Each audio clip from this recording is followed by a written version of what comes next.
Hey everyone, welcome back to the channel. In this video, we are unboxing the Starlink Mini. We're pumped to be using this.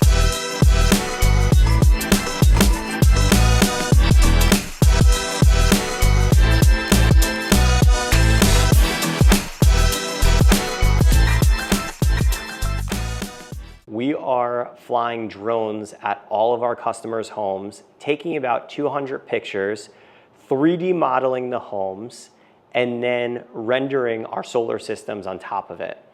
And how can we get more efficient and get better? Well, if we're able to actually upload the pictures from the drone in the field at the customer's homes, it's actually gonna help us out because the models take a little bit of time to build out. And then if there's an error with any of the pictures that we took with the drone, then we could actually reshoot it while we're at the customer's home and take that time out. So it's actually gonna help us become more efficient as a company. And then it's also gonna help us get models back for customers quicker on their solar system. So let's dive right into it and unbox the Starlink Mini.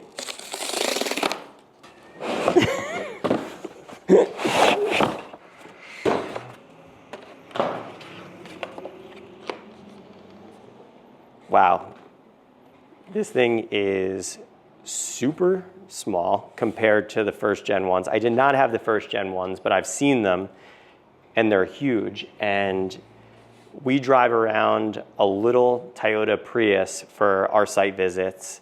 So having something that's small in the car is gonna be awesome. And I also went on Amazon and got some suction mounts for the Starlink Mini that we could actually take this and suction cup it right to the rear window, so we're able to be driving and uploading pictures at the same time. But Vinny's not going to be driving and uploading pictures at the same time, but the computer will be, so we'll be in good shape there. But this is what it came with: the Starlink, the cable, this, which is for a post mount, which I believe we're not going to use, and just the power adapter. So this is literally the entire setup, so we're able to upload pictures in the field in remote areas with our drone for our solar site visits. And the thing that's going to be crazy about this is being in some of the remote locations that we're in. Even when Vinny, who's our technical home analysis specialist, is in the field and needs to make a call where there is no cell service, he'll also be able to use his computer to Google Meet our engineer in the field, which is gonna be awesome. So we're just finishing up this video. Tim, my colleague who works with me in marketing, was looking up some cool specs of the Starlink Mini and also some other cool details. Tim, take us through what you looked up on the Starlink Mini. All right, so the Starlink Mini versus the Starlink 3 has one Ethernet port compared to two, but this is better than the second gen Starlink where they had 0 Ethernet ports.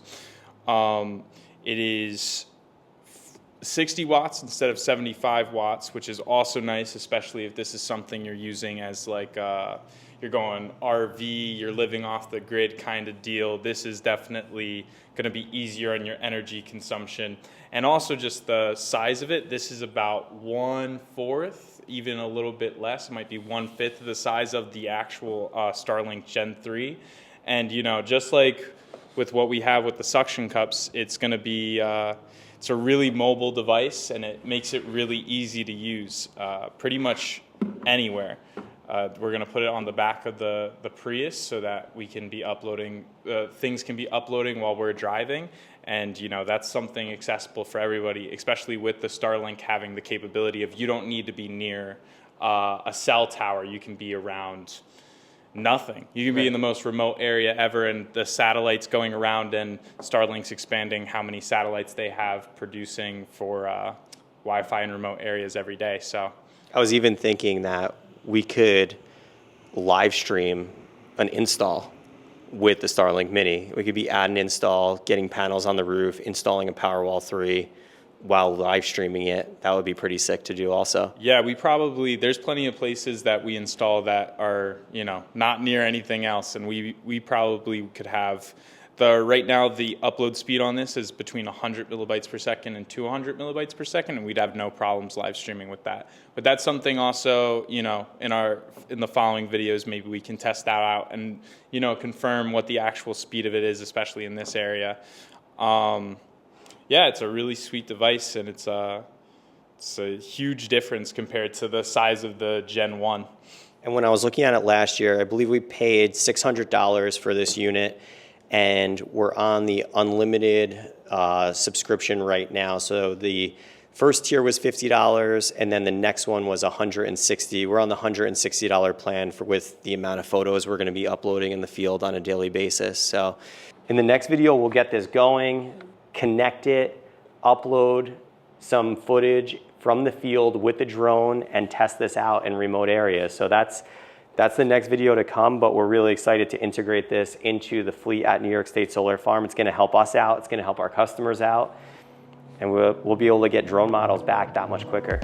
And if you wanna see what happens at a home visit, we'll link a video above where Vinny goes to a customer's home and takes you through what he does at a site visit. So yeah, more to come. Thanks for sticking around.